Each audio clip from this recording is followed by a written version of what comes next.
pelo próximo do Equador, é bastante tranquilo, relativamente tranquilo. Se você existe uma previsão de tempo que você pode confiar, evidente, dando uma margem para que você não pegue os grandes problemas, que é o furacão e o tufão, né? Então esses dois aí, o ciclone e o furacão, são os dois que você tem que evitar.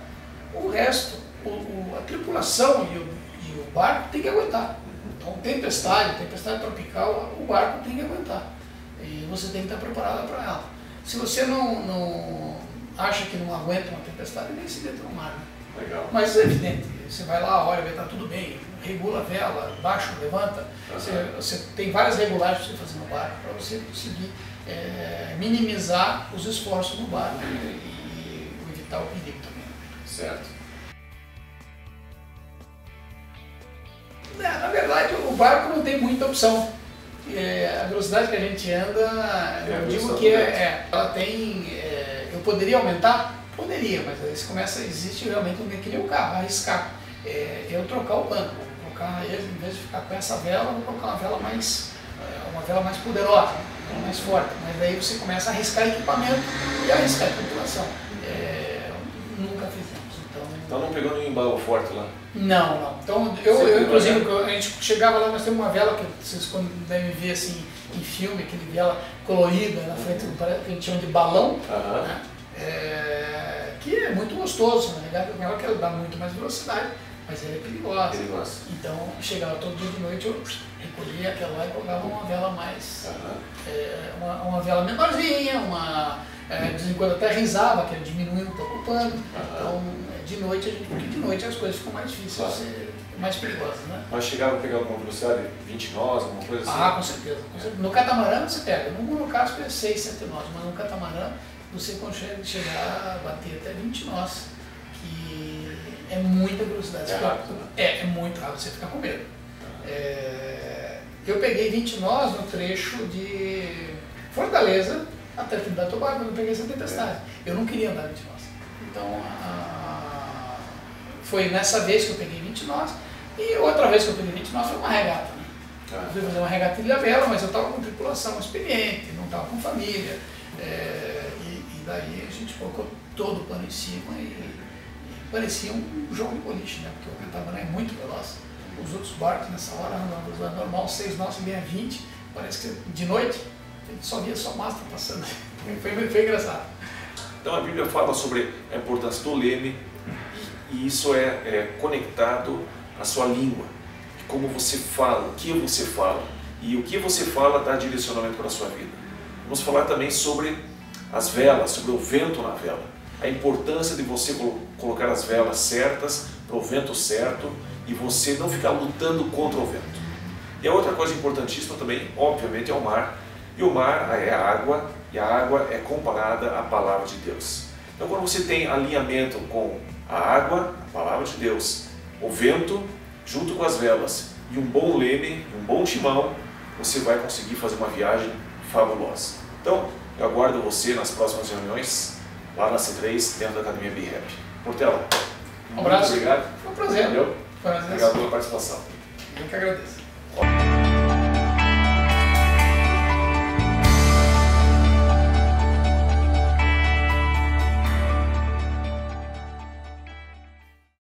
E hoje eu quero fazer a sequência em relação não apenas ao leme, mas a gente avançar em relação às velas.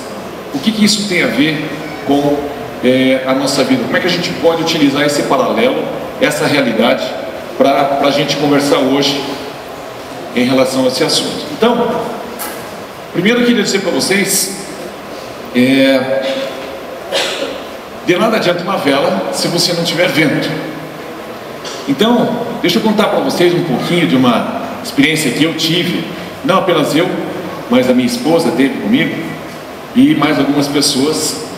E alguns anos atrás, hoje eu faço 46 anos, é meu aniversário, depois vocês me dão os parabéns. Mas há muitos anos atrás, comecei a namorar essa querida, doce, emocionante esposa, emotiva, né? Você precisa... Pessoal, vamos fazer assim, ó. Uau! Faça assim. Uau! Mais alto, assim. Uau! É assim que a minha esposa me recebe quando eu chego em casa. Sempre. É impressionante. É uma receptividade enorme, né? Mentira, não é assim. Mas nós dois começamos a namorar e o meu sogro não sabia nada que a gente fazia.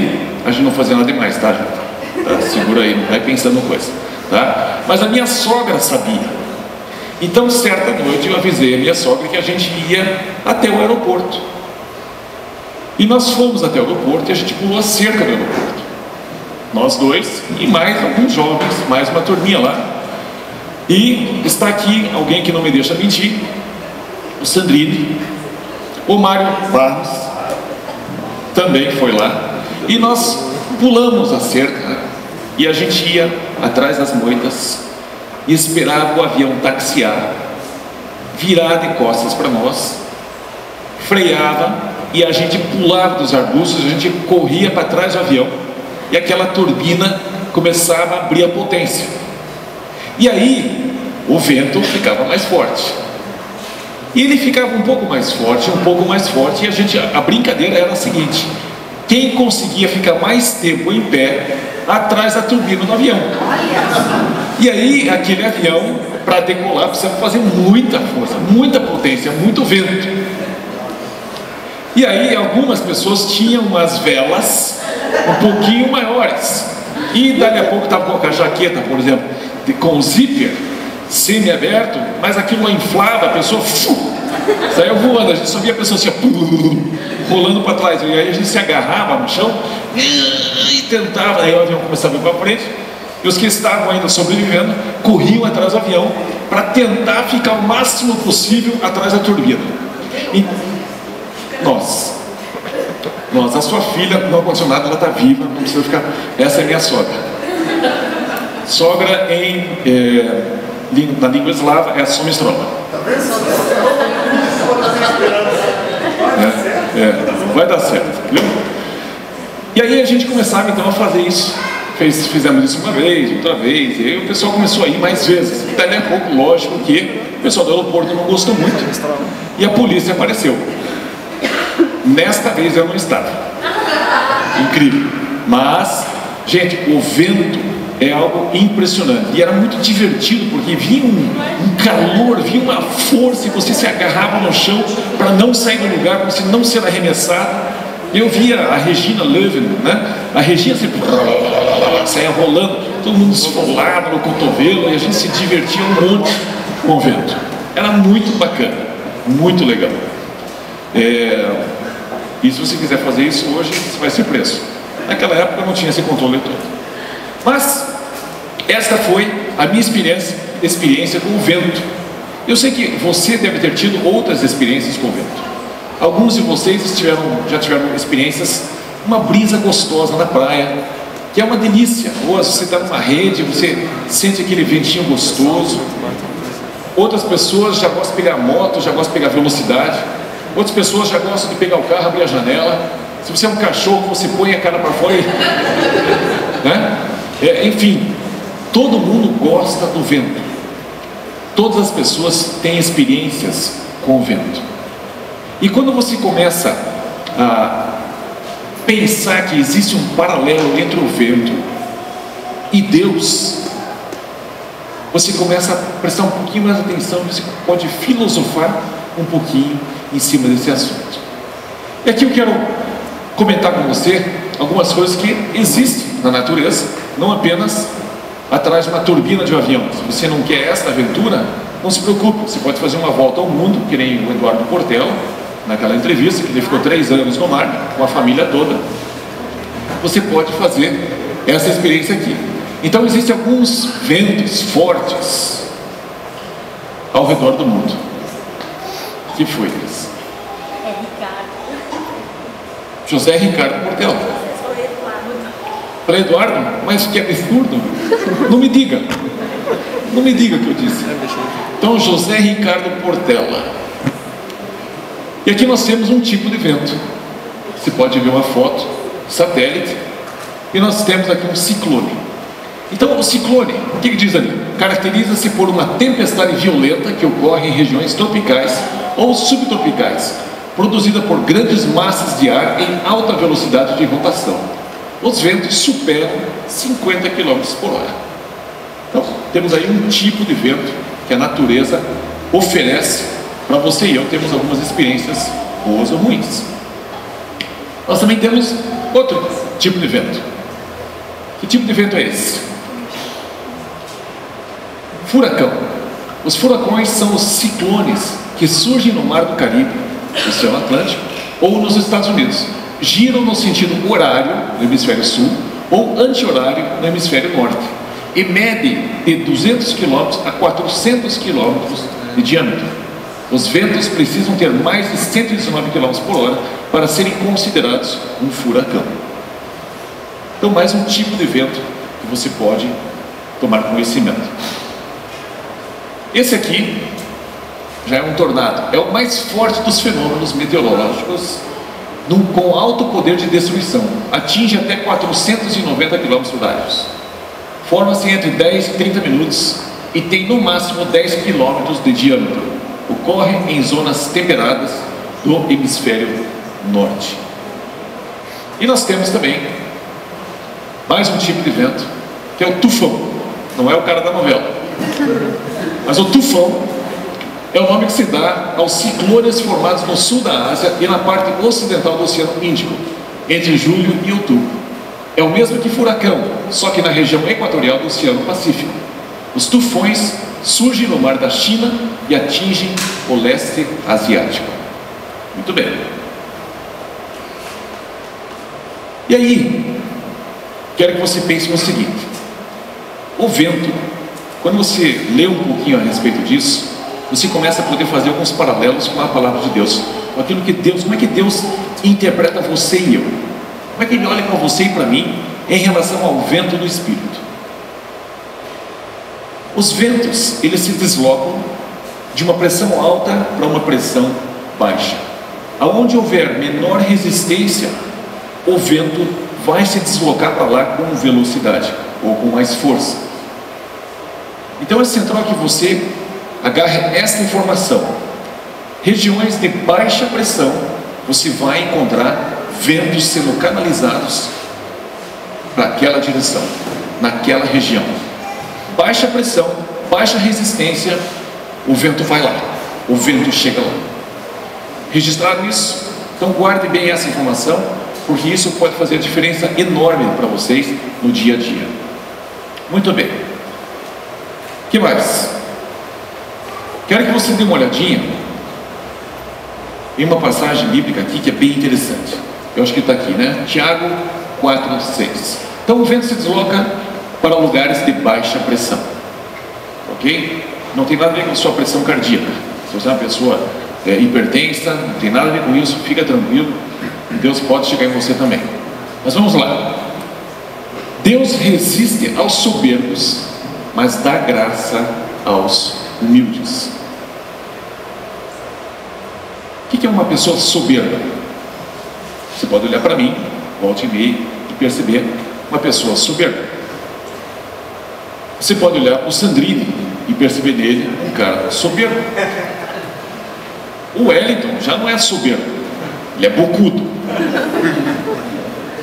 Bem bocudo, que eu digo ao nosso sogro, né, Wellington? Vocês não sabem o que esse baixinho é capaz de falar. Olha, o que eu tenho de força, ele tem de coragem. Mas aqui nós temos esse versículo. É interessante que Deus ele fala para os homens dele e diz o seguinte: ei, Tiago, escreva aí que vai ter algumas pessoas que vão ler o que você está escrevendo. Deixa eu ler o versículo de uma maneira mais completa. A Escritura diz assim: Deus se opõe aos orgulhosos, mas concede graça aos humildes. Deus ele resiste quem está cheio de si, que a pressão interna é muito grande, mas aqueles que são esvaziados de si mesmo são mais mansos. Deus ele olha, presta atenção e Ele dá graça a essas pessoas.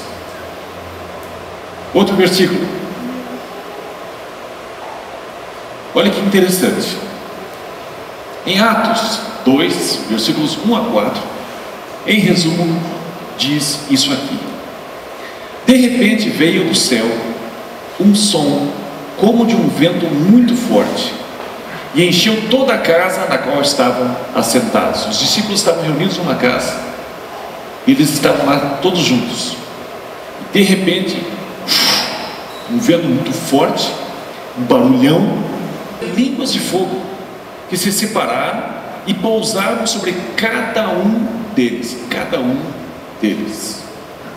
Todos ficaram cheios do Espírito Santo e começaram a falar noutras línguas, conforme o Espírito os capacitava. E aqui eu quero chamar a atenção de vocês. Na semana passada nós falamos da importância da gente ter declarações boas a nosso respeito. A gente falar coisas que nos impulsionam para frente. Por exemplo, o Wellington, todos os dias, qual é a declaração que ele precisa fazer a seu próprio respeito? Em nome de Jesus eu rejeito essa enfermidade, e eu me levanto contra ela, e eu resisto isso, e eu vou melhorar, em nome de Jesus. Essa é a postura, essa é a declaração, é a língua dele precisando entrar em ação constantemente. É uma batalha que precisa ser travada todos os dias. E se você se lembrar, trave essa batalha junto com ele. Da mesma forma, sobre o Jonathan, é uma batalha diária, e você precisa usar a sua língua para declarar coisas que podem transformar a sua vida. E não são declarações vazias, dizendo que eu sou o Superman, como eu falei na última reunião, mas são declarações que estão escritas na palavra de Deus, e que você pode pronunciar, pode declarar tranquilamente, porque Deus está junto com você. Mas é um processo. E nós falamos que existe poder sobre a vida e sobre a morte na nossa língua. Então esse é um assunto que você precisa conectar agora com o de hoje, que é você levantar as velas para que você possa começar a ter movimento, que você comece a sair do seu lugar, que você comece a alcançar certas coisas na sua vida. Então eu preciso alinhar as minhas palavras, e eu preciso alinhar as minhas ações. Veja o que está escrito em Tiago, capítulo 1, versículo 22, e eu vou ler para vocês. Sejam praticantes da palavra. Faça alguma coisa com a palavra. Não seja apenas ouvinte, porque senão você vai enganar-se a si mesmo. A palavra, gente, se você pegar a Bíblia, dormir em cima dela, botar ela aberta no Salmo 91, em cima do painel do carro, para que o ladrão olhe lá, opa, aqui tem poder, esqueça, ele vai levar a Bíblia junto, e vai pegar aquela folha e vai fazer rolinho para fumar a maconha dele. Não se iluda, porque a palavra de Deus escrita ali não tem poder, é simplesmente um livro. A palavra tem poder quando você e eu acionamos as nossas bocas, as nossas línguas, e começamos a proclamar aquilo que Deus escreveu, aquilo que Deus mandou escrever. E a hora que eu começo a pronunciar aquilo que está escrito nesse livro, nesse Biblos, nessa Bíblia, e eu começo a alinhar as minhas ações com essas declarações, alguma coisa vai começar a acontecer. E aqui ele diz: não seja tolo, não se engane, não se faça de bobo. E você sentar, escutar a pregação, você ler e você não fazer, é uma tolice muito grande. Você está se enganando, você está fazendo o tempo passar e a sua vida não vai mudar. As coisas da sua vida não vão acontecer de acordo com aquilo que Deus quer. E é muito importante o seguinte: para você içar as velas, você precisa ter fé. Você precisa acreditar que Deus está soprando sobre a tua vida. Você precisa acreditar que existe um vento vindo sobre você. Eu quero que você saiba que Deus não faz diferença de pessoa para pessoa. Ele não me considera mais e nem menos do que qualquer um que está aqui. Deus considera cada um de vocês, cada um de nós, muito importante. E é super importante que você saiba o seguinte: mais do que os teus sonhos, mais do que os teus projetos, mais do que qualquer coisa que você alcançou, não alcançou ainda, você é importante. Deus sopra sobre você. O Espírito de Deus quer soprar sobre você. Ele está muito mais interessado em você do que nos teus resultados. Ótimo, Deus se alegra com resultados. Deus se alegra em ver a casa cheia. Deus se alegra em ver uma empresa prosperar. Deus se alegra com você recebendo aumento, sendo promovido. Deus se alegra. Mas é importante que você saiba que você é importante. Você é importante. Agora, para eu levantar as velas, eu preciso acreditar que Deus está comigo, que Deus vai me levar naquela direção, que Ele vai me levar em segurança, mesmo que eu sofra alguns sustos, mesmo que eu corra riscos. Mas eu preciso ter fé para levantar as velas. Você precisa ter fé de que Deus está falando com você. E aí você pega a sua Bíblia em casa, e esse aqui é o bonito. Você está em casa, Deus está te acompanhando, e você vai folheando a Bíblia, e você começa a ver sobre um assunto, e de repente Deus chega e fala para você: é sobre isso que eu quero falar com você, é sobre isso que eu quero que você pare e pense, e é sobre isso que eu quero que você tome algumas ações, é sobre isso que eu quero que você tome uma atitude, eu quero que você mude isso na sua vida, eu quero que você alcance isso na sua vida. E aí você se enche de coragem, porque Deus está falando com você. E eu te garanto que Deus, Ele é muito mais rápido do que o teu pensamento e do que o teu inimigo, que o nosso inimigo. Deus é mais rápido, Deus é muito mais ágil, Deus é muito mais capaz do que a tua dúvida, muito mais veloz do que a sua dúvida. E se Ele disser para você: ei, comece esse negócio, não desista, não titubeie, não vacile, faça. Pode ser a coisa mais difícil do mundo para você, pode ser a coisa mais arriscada para você, mas levante essas velas e siga na direção do vento que está soprando. Se você percebe que o vento está indo para o norte, e você coloca a vela apontando para o sul, você vai ter problemas na sua vida.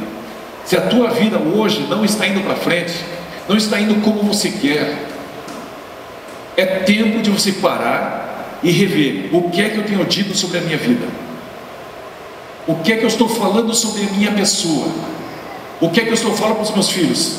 Quando ele fala assim: ah, eu não consigo fazer isso, não fala assim do meu filho.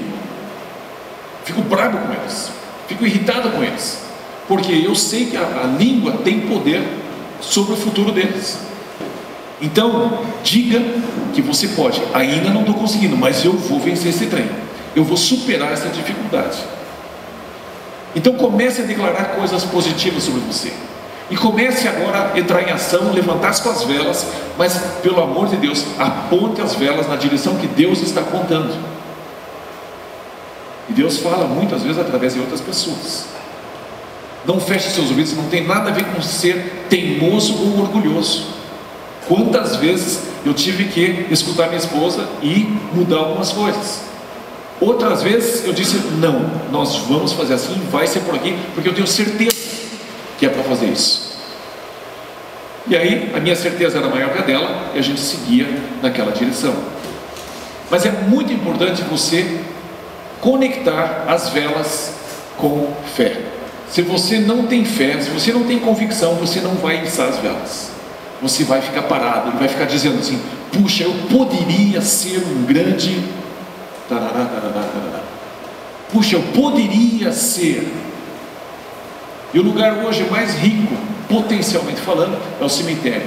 Lá tem milhões e milhões e milhões e milhões de pessoas que não tiveram a coragem de içar as velas e fazer com que o sonho acontecesse, fazer com que aquilo que Deus estava soprando nos seus ouvidos, imprimindo no coração deles, acontecesse. Faltou içar as velas. Agora Tiago está sendo bem claro. Ele fala: a língua tem poder sobre a sua vida, sobre a sua morte, sobre a direção que você vai dar para a sua vida. Mas Tiago lá na frente diz o seguinte: escute, falar apenas não adianta. A fé sem obras é morta. Se você é alguma coisa, você vai fazer alguma coisa. Se você é um cirurgião cardíaco formado, não adianta você falar que é. Você tem que ir lá, meter o bisturi, abrir o tórax da pessoa e fazer a cirurgia. Você tem que fazer. Você tem que entrar em ação. Você tem que levantar as velas e entrar em ação. Você tem que dar este passo.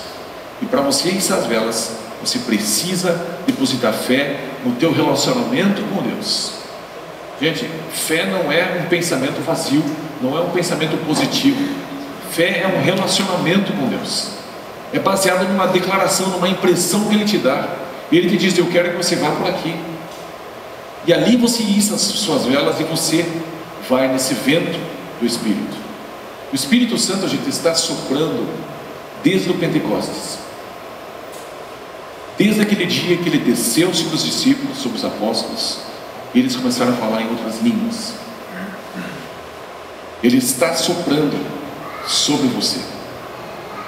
Eu quero que você saiba que se por exemplo, eu como pai insisto e pressiono os meus filhos a darem mais do que eles estão dando, eu quero que você saiba que o Espírito Santo está junto com você. Eu gostaria de poder gritar isso dentro do seu ouvido, socar isso dentro de você, porque o Espírito Santo, ele sabe que você pode dar mais. O Espírito de Deus sabe que você foi criado e você pode fazer mais. Você pode se aventurar mais. Você pode alcançar mais. Você pode se relacionar melhor. Você pode faturar mais. Você pode ter mais saúde. Você pode ter mais beleza. Você pode ter mais amigos. Você pode ter um casamento que dure para sempre. Você pode ter. O Espírito Santo, ele não se conforma em você ficar abaixo, aquém daquilo que ele chamou você para fazer. O Espírito Santo, ele quer que você avance. Ele quer que você isse as velas, que você acredite que ele está junto com você. Porque se tem uma coisa que é frustrante, é você pegar uma criança e ela não confiar que você está segurando ela. Eu estou te segurando, eu vou te levar até o outro lado. O Espírito Santo está com você. E ele não se conforma que você fique numa zona de conforto. Ele quer que você avance. Ele quer que você pare no seu dia a dia, quando você fecha a porta, e você ouça o que Ele está dizendo. Ele quer que você dê passos na direção que Ele está indo. Gente, onde você está hoje é fruto da sua mentalidade e da sua declaração. Aquilo que, o jeito que você pensa, o jeito que você fala sobre você mesmo. Se você não vence esse primeiro passo, você não consegue dar esse segundo, que é de levantar as velas. O leme da direção que você fala. Levante as velas e comece a ir em direção àquilo que você está falando. Pergunte para Deus: Deus, o que é que o Senhor tem para mim? Gente, está muito conectado com os teus talentos, com quem você nasceu para ser. Olhe para você e perceba as coisas boas que você tem. Não tem nada de bom. Corrija essa língua. Você tem muita coisa boa. Você tem muita coisa boa. E você precisa reconhecer que Deus não é incompetente. Deus não é incompetente. Ele te deu muita coisa boa. E você deve declarar isso. E você deve levantar as velas, a fé na sua vida, e começar a dar passos em direção ao propósito de vida que Deus tem para você. Agora, lembra-se que eu falei que se você tiver uma atitude orgulhosa, Deus vai resistir a você. Então eu preciso ter uma humildade. Como é que eu posso declarar coisas fabulosas sobre mim e ainda ser humilde? Basta você declarar aquilo que Deus fala a seu respeito. Eu conheço pessoas que entram em lugares e chegam lá dizendo: isso aqui é meu, eu tomo posse. E Deus nunca disse para você fazer isso. Eu estou falando de um relacionamento pessoal. Eu estou falando de você e o teu Deus, de você e o teu Criador. Você não se pertence. Você não pertence a você mesmo. Você foi criado por Deus. Ou alguém chegou assim: não, peraí, pode parar essa criação toda aí. Eu vou nascer e eu quero ser assim. Nenhum de nós conseguiu nascer porque quis. Alguém chegou lá e formou você. Alguém chegou lá e soprou vida em você. Ah, mas olha como é que eu sou. Você pode falar o que você quiser a seu respeito, mas Deus vê você de um jeito que você precisa se ver. Um dia, se Deus permitir, eu quero trazer o Nick para cá. Nick, ele não tem as pernas e não tem os braços. Ele é um cara que já levou centenas de milhares de pessoas a Jesus. E ele tira pessoas do suicídio, pessoas que estão desesperadas. Ele vai lá e traz um ânimo. Ele casou. E algumas declarações interessantes que ele traz. Por exemplo: eu nunca vou poder segurar meu bebê no colo. Eu nunca vou poder dar um abraço à minha esposa. Ele abraça as pessoas com o queixo. E ele tem uma perspectiva de vida, uma abordagem sobre a vida fabulosa. Você teria vergonha de reclamar do que você reclama. Eu sei que cada um de nós reclama de algumas coisas sobre a gente mesmo.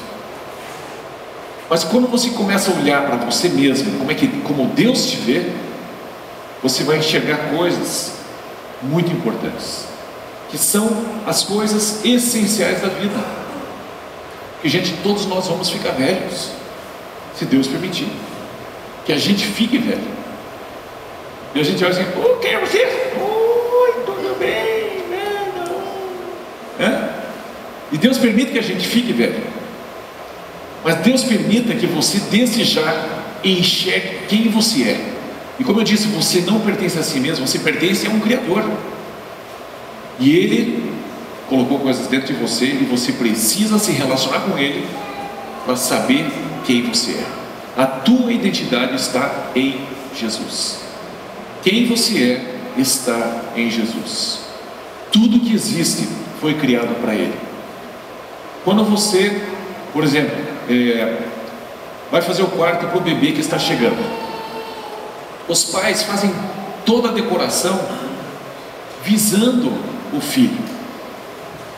O berço, a pintura, os bichinhos de pelúcia, tudo que está no quarto foi criado pelos pais para que aquele bebê chegasse naquele ambiente. E é mais ou menos esse paralelo com Jesus. Todo o universo foi criado. Você foi criado para Jesus. Você nasceu para você se relacionar com Ele, para você descobrir quão fantástico, espetacular que você é. Mas para quê? Para você se achar? Não, para você se aproximar dele, para vocês dois fazerem coisas impressionantes sobre a face da terra, para que você se sinta completo, para que você sinta alegria verdadeira, alegria genuína. Não interessa se você é alto ou baixo, você abaixa o nariz desse tamanho, que esconde a tua cara inteira, não interessa. Jesus enxerga atrás do teu nariz, não se preocupe, pode fazer a plástica que você quiser.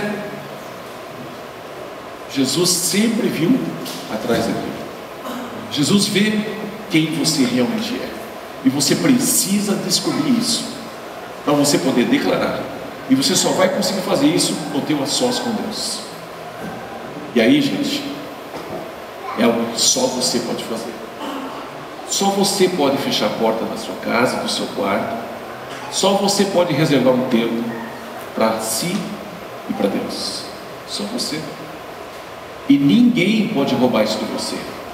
Ninguém tem tanto poder para dizer: não, você nunca vai conseguir fazer isso no teu dia a dia. Todos nós temos essa capacidade de nos relacionarmos com o nosso Criador e percebermos para onde é que o vento está soprando. Gente, por favor, não levante as velas na direção errada. Não comece a falar coisas a seu respeito que não tem nada a ver com o propósito que Deus te criou. Se relacione com Ele, e Ele tem o maior prazer em revelar para você para onde você deve ir. E isso vai ser dia após dia, dia após dia. É um relacionamento, gente. É um relacionamento. E o relacionamento não é simplesmente a história final. Não, é o dia a dia, é a jornada juntos. Então, você precisa conseguir se relacionar e olhar para dentro e perceber: eu tenho esse valor, eu sou essa pessoa, eu vou declarar isso sobre a minha vida, e a minha vida vai para essa direção, porque o Espírito Santo está soprando nessa direção. Gente, não é um ciclone que vai agarrar você e vai te destruir. Deus é bom, e se Ele quiser vir sobre você, Ele quiser te dar novas línguas, para você orar em línguas que ninguém entende, só você e Ele, não resista. Se Ele quer te trazer uma capacidade sobrenatural, porque o reino de Deus é poder, não são palavras. O reino de Deus é poder, e Ele faz a manifestação dele através de nós, através de você. Então, se está faltando, onde é que está Deus que curava as pessoas? Eu pergunto para você, onde é que está Pedro, que se relacionava com Deus, que curava as pessoas? Onde é que está Paulo, que os lenços dele curavam as pessoas? Cadê o Paulo aqui dentro? Cadê o Paulo aqui na minha vida? Cadê Pedro? Cadê Tiago? Cadê João? Gente, o ser humano é a mesma pessoa, sempre foi. As pessoas que faziam coisas incríveis são iguaizinhas a você. A única diferença: passavam um tempo de relacionamento com Deus intenso, e diziam: Deus, eu não vou oferecer resistência. O teu vento tem que chegar numa área de baixa pressão, de baixa resistência. Foi assim que Maria fez para receber Jesus. Maria disse: faça comigo de acordo com a sua vontade. Quando nós temos essa postura de baixa resistência, Deus vem, Ele sopra, e Ele vai tocar a sua vida, e Ele vai levar você para a direção que você deve ir, não para onde você quer ir. E a partir do momento que você vai se relacionando com Deus, o teu desejo vai se ajustando com os desejos de Deus. Você vai conhecendo a vontade dEle, você vai perceber que a vontade dEle é boa, é perfeita, é agradável. E você começa então a içar as velas naquela direção. E de repente, você que pensava que tinha que largar tudo e ser um pastor, você percebe: não, eu tenho que ser empresário e abrir mais 3 empresas. Ou o empresário que pensa que tem que ter mais empresa, de repente ele diz: não, eu quero que você seja um evangelista, eu quero que você largue tudo isso aí e vai fazer outra coisa.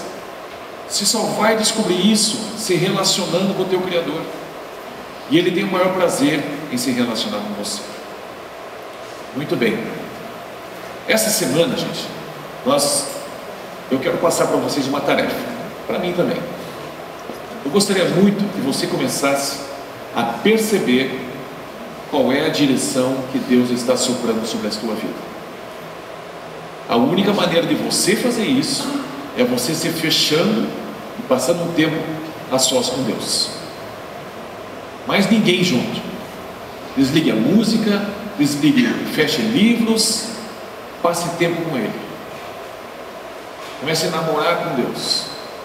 Comece a perceber que Ele tem prazer em estar com você. Essa semana eu gostaria que cada um de nós passasse esse tempo sozinho, mais ninguém, a sós com Deus, e buscasse perceber qual é a direção que Deus tem na sua vida. Pode começar lendo a Bíblia aos pouquinhos, e daqui a pouco você fecha lá e você começa a falar com Deus. Pode ser que leve 5 minutos, pode ser que leve 50 minutos, mas eu quero que você perceba que Deus entrou no quarto, ok? Então essa é uma tarefinha que eu gostaria de passar para nós. Nessa semana, quero que você perceba que Deus entrou no teu quarto.